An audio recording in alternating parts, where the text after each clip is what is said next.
La legge spazzacorrotti potrebbe non essere del tutto costituzionale. La questione di legittimità è stata sollevata dal Tribunale di sorveglianza di Venezia. Il ricorso alla consulta riguarda in particolare il comma sesto dell'articolo 1 della legge, nella parte, afferma in una nota il presidente Giovanni Maria Pavarin, in cui la stessa si applica anche ai reati commessi anteriormente alla sua entrata in vigore.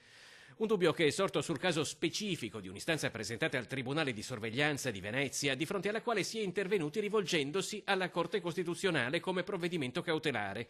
Il caso riguarda un geometra arrestato nel 2011 con l'accusa di avere creato una rete di corruzione negli uffici pubblici per favorire il rilascio di permessi e licenze di vario genere nel territorio comunale di Venezia. Condannato definitivamente a 3 anni di carcere, ha chiesto di essere ammesso ad un regime alternativo.